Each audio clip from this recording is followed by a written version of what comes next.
Hello, everyone. Thanks for patiently awaiting this video. I've gotten a lot of questions as to my feedback or thoughts on the Vipassana meditation retreat that I just completed from February 1st to February 12th. A lot of comments and questions coming in as to, well, Dan, how was it? It was pretty much what I was hoping to get out of it, and so much more. It was interesting because I did just a little bit of research about it. First and foremost, though, I think, though, that I'm not going to divulge a whole bunch of things on this video because, yeah, I think each individual of this type of training, technique, experience is that you want to experience it and discover it for yourself without any anticipation or build up or too much knowledge about what you're going to experience over the course of those 10 days. So the course is a 12-day duration, but you've got a travel day, and then on the end of the day, end of the course as well, you've got another travel day. So that brings it down to a 10-day. And I won't say much more about that time period, but essentially it's 10 days.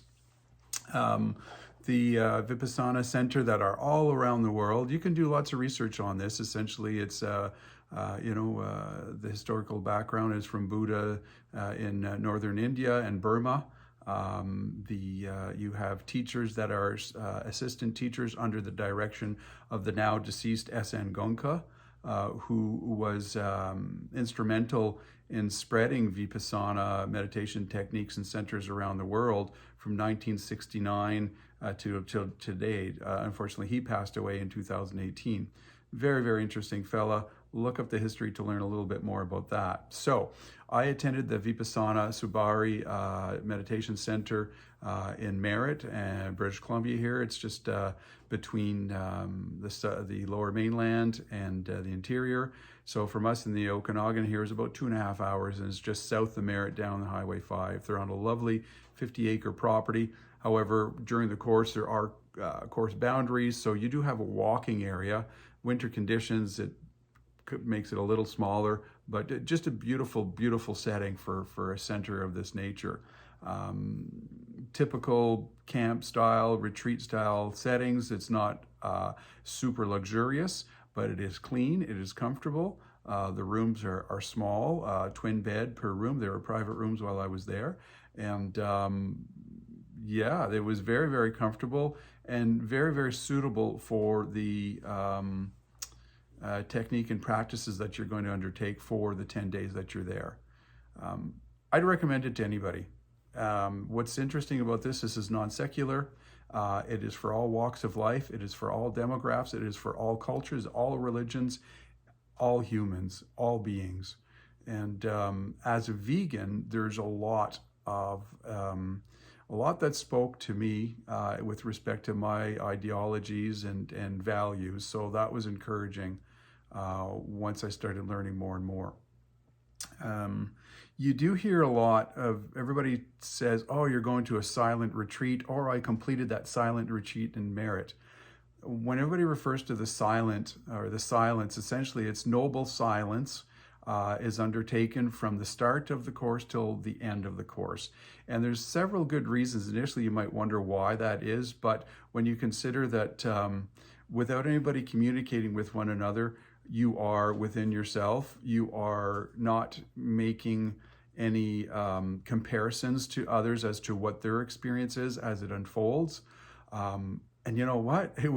I thought, again, as a spokesperson, media spokesperson for many, many years, that it was going to be difficult to be quiet. It wasn't. It was quite easy, and actually it was quite natural, and it was quite pleasant. Another interesting thing is that you're not supposed to make eye contact with people. So when you're kind of strolling around from either the rooms or the dinner halls or to the meditation hall, of course, you're averting gaze from individuals. That again, too, I guess is again so that you can be so independent and just within yourself and how you are feeling sensations, auditory, visual, and so on and so forth. So the silence wasn't a big deal. In fact, it was quite easy. Sometimes you just don't feel like talking to anybody. 10 days of that, if that's what you like to do, and 10 days of it, and as well too, just being within yourself and not having to bother or concern yourself about any perception that is going on of you and your perception of others, although you do tend to observe individuals in the routines of the day, either sitting down for the meals or so on and so forth. So it's quite an interesting experience in a social setting. So that being said, that was quite easy. And again, too, once you get there, you surrender your electronic devices, radio, so on and so forth, telephone, smartphone. And again, one person that's on social media kind of as a tool, I thought, okay, it's going to be a little tough because, yeah, we all are guilty of having too much screen time. So Sean was like, oh my God, you're going to give up your phone for 10 days. But again, of all of the experience, by far the easiest thing to do was set my phone aside. And it felt really, really good. It was quite interesting. There was, I think, only one instance throughout the whole 10 days where I might have rolled over to check the time or just to look, to grab the phone and looked at my night table. Of course, the phone isn't there. So that in itself, again, the no telephone, wow, what a great experience that was. And it's been a long time since I've done something like that. And then there's no communication with the outside world as well, too. You park your vehicle in the parking lot, and you don't really have access to that throughout the course. There's no communication with your surroundings, your peeps, your family, friends throughout the whole 10 days. So that was interesting as well, because Sean and I don't think we've been apart for periods of time, upwards of 10 days perhaps in the last few years, but I would say it was probably back in 1996 when I worked abroad with the UN in Haiti with a peacekeeping mission, 96, pre-email, pre-cell phone, pre-everything, where it was, I think, a phone call once a week or something. So that was interesting and kind of introspective of that. So just to give you a rough idea of the schedule, it's a long day. It's from 4 a.m. till 9:30. Lights out at 9:30. Day starts off at 4 a.m. with a gentle wake up. And then you have the option again, a second wake up at 4:20, and then 2 hours in the meditation hall or on your own in your room until the first break, which is breakfast. The day has approximately about 11 hours of meditation, which is quite incredible, and 11 and a half with breaks in between. There's a long lunch break, which is great because it's meal and then time for questions or interviews with the teachers if you have any issues or want some help with anything. But that being said, then lunch, and then a whole afternoon of sittings in the meditation hall and meditating in your room on your own. Now, there are break times that are rest periods, and then interspersed throughout the day. Of course, like I said, you've got meditating in the hall or meditating in your room. They essentially, the instruction is that you are to be working on your meditation. First couple of days in the room, you break away from the meditation hall again because it can be a little difficult, and then you're into your room, you try and meditate in your room. The next thing you know, you're lying on the bed, and lying down on the bed is not that conducive to meditation, because initially, yes, you'll be using the breath techniques, or the natural breath, I should say, but we know eventually what happens. By day 3, 4, for the most part, you may be going back to your room as just a 3-minute rest period of getting up and walking down the hallway from the meditation hall. Many instances, I think most of the days, I took the break, got up, walked down the hall, and came back to the meditation hall because it was just so more conducive to, at least for myself, to be meditating in the hall. But that being said, you can nap. You have 3 naps a day. That's a lot of napping. So it is a long day. It is very taxing mentally and physically because of holding a posture. But that again too, they're very flexible as to what posture you're going to choosing, but once you do choose a posture, you want to exercise that posture. So when I talked to Sean about it, I said very little about it, but all I said to her was essentially to encourage her to consider it was coma vacation was 2 words. I said to her, 2 words, coma vacation, because we always have this running joke about wouldn't it be just nice to just unplug from everything, not have any distractions, not have any responsibilities, nobody demanding anything of you, nobody wanting something, nobody wanting to communicate with you, you not having to communicate with somebody. So it was definitely as close as probably get to a coma vacation rather than being an induced coma in a hospital. So that was interesting there. And again, 3 naps a day. If you look at how much time you spend in enjoying your meal, and then during those rest periods, yes, you can rest and sleep or do whatever you want during those periods, walk around outside. But the meditation sessions, you should not be napping. And you don't need to nap by that time, because if you're, like you say, depending on how you are. I'm usually a very tired individual midday and stuff. With the short rest periods interspersed throughout the day, I found it very, very interesting as to what my energy levels were, my acuteness to the attentiveness to what I was doing was quite interesting. So very, very interesting. The afternoons, like I said, there's broken up sessions, and then end of the afternoon there's a tea break. And get into the kitchen aspect of things here and what the food was like. They have a wide variety of delicious teas, and every evening they were serving a lovely big pot of fresh ginger tea, and you had the option of just consuming tea, your choice, or as well too, you could add a small fruit bowl, or just chop up some fruit, or just have a fresh piece of fruit, which was very sufficient. And a lovely selection of teas as well. No coffee, because again, it is, you look at adhering to a very strict precepts. There's several precepts that you adopt for that 10 days, and you are to adhere to those, and that is no intoxicants. And so to the kitchen area, very, plain, lovely, very clean cafeteria style setting. And the food was excellent. The food was just delicious.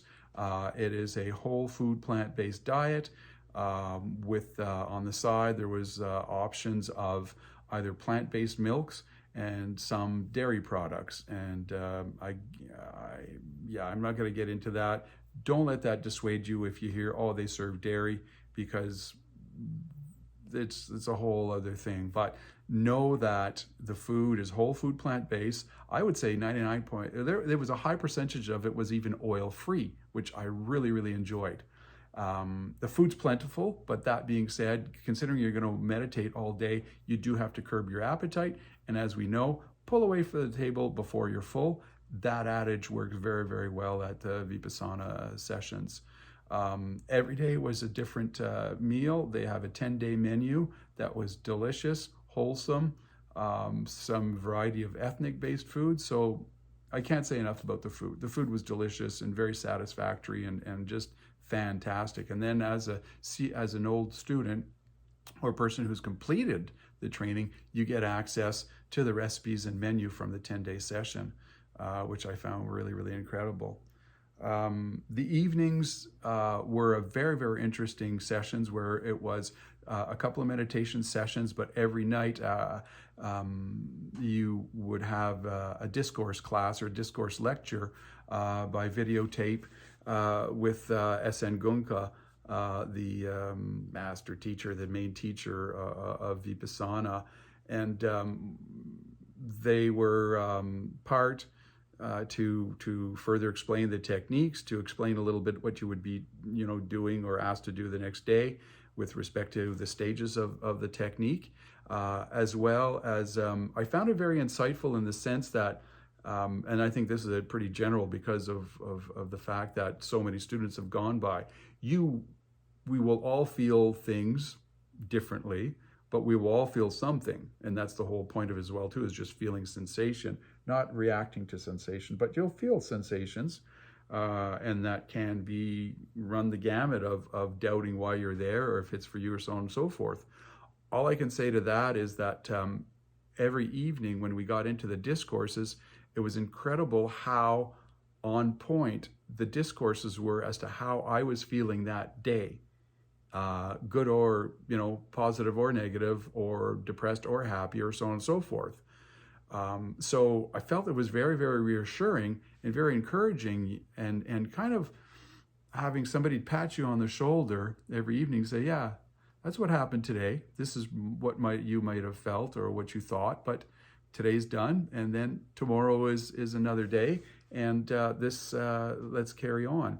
The discourses, again, to sit through, like a long discourse or class in mid-evening, I've never been that great at that. That was really, really cool, and I think that was one of the most enjoyable aspects of the experience, was the discourses. The day ends at 9:00 p.m. and then the lights out are at 9:30. Throughout the day, on the rest periods, you can go walk around outside. That was really, really pleasant. Given the area where we're in, it's a beautiful setting and a beautiful property. So that was great. As I said, the food was excellent. Again, no coffee, because again, that's a stimulant or intoxicant. And that's one tip I'd give, again, is that if you're considering doing this and you're a coffee drinker, give yourself about a week or so, because I went in there just that day fresh, cold turkey. And as we all know what caffeine can do, we've given up coffee several times over the years. And after 10 days of no coffee again, we've eliminated that now again out of our daily, just given, there's pros and con camps about caffeine, but after not consuming for so long period of time, we did do it for, years at a time. So yeah, we've given that up. The food was great. The groups are approximately groups of 30. They fill up fast. When you go online to register, the registration is closed for a period of time, and then they announce when the registration's open, and they do fill up fast. It's by donation, and it's interesting, the donation is not to pay for what your stay, it's to help pay for somebody else's stay after you, which is a great thing. And that's all, again, in the ideology of giving to others and serving others. And then once you've completed one day course, you can then volunteer as a server, where you can serve at a full 10-day course, and then mainly it's the kitchen staff. And then you get to participate in the meditation sessions that go on throughout the day. So again, doing good for others. So doing something for others with very nothing in return. Again, as we all say, it feels good to do good. So you get that opportunity once you've completed it. And they also have volunteer days throughout the year where there's project work going on. Even during this courses, you can go 2 or 3 days or a full course. So there's lots of options for individuals who want to carry through with that other aspect of Vipassana. That's a really, really nice thing. The kitchen is fabulous. I'll post a video of the kitchen, just a very short one, and they had the mother of all spice racks and just large mason jars full, just 2 shelves of stuff. So you can see, when you start tasting the food, the reasons why that it's so delicious and so healthy. It was funny because then we're foodies, so you sit down, you start tasting something, and you can't, pound your fist on the table, go, oh my God, or you can't vocalize, even it's a, whatever, or man, this is so good. You just have to, be very quiet with your meal and enjoy it. So that was kind of cool too. And by the end of it, we all compared notes about what we liked and what was the highlights of the foods. And I certainly won't give that away, other than that the food is just fantastic. Then you complete the course, and then you're reintegrating. And it is a reintegration. If anybody's traveled abroad or done work in third world countries, extended periods have more of an effect. But there certainly is a reintegration into post-course. Just a little bit about the technique again. It is simply just a natural breath technique. There's no vocalizing, there's no visualizing. It's just simply concentrating and focusing your mind on your breath, which then permits you to focus more acutely on sensation and sensation around you. And that is about all I'll say about that. But again, it's just natural breath. Another great thing about it, you are then breathing through your nose for 11 and a half hours a day for 10 days straight, because you're not talking all day, and then you're sleeping. And I found, because that again is a very, very healthy thing, I thought that was really, really cool.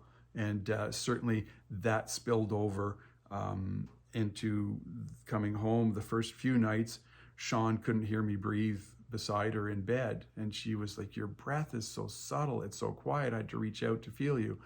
I think the dryness perhaps in the household now, got a little bit of snoring happening again, but then she said, I couldn't wake you up to stop you to stop snoring.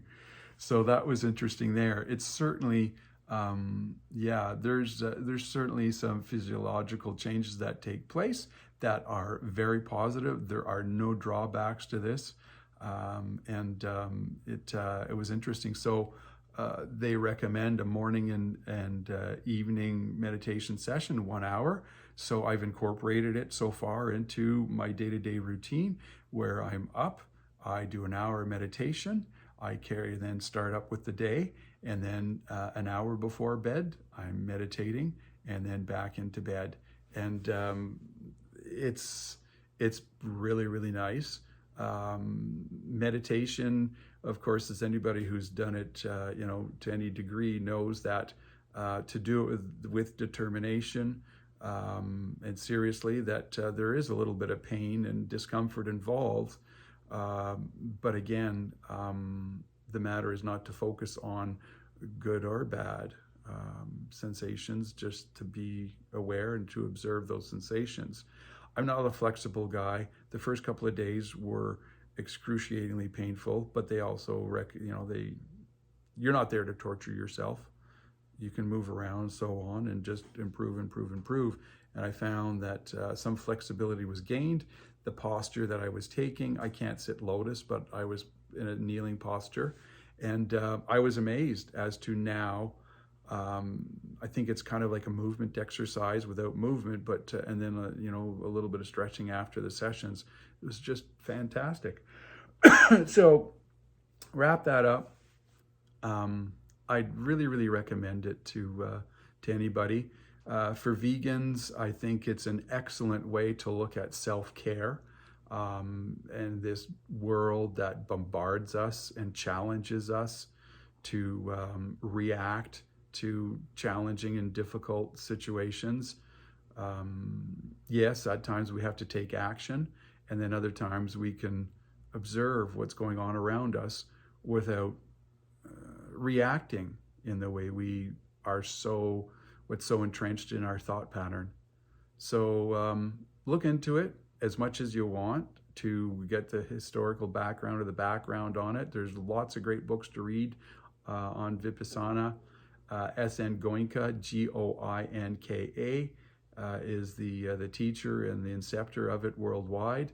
And this is just a fascinating experience. I've taken all sorts of courses throughout my personal life, and mainly for 33 years with the RCMP, all sorts of different trainings and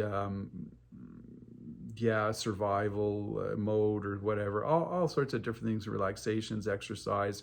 But this discipline here, Vipassana meditation technique, there's definitely something there.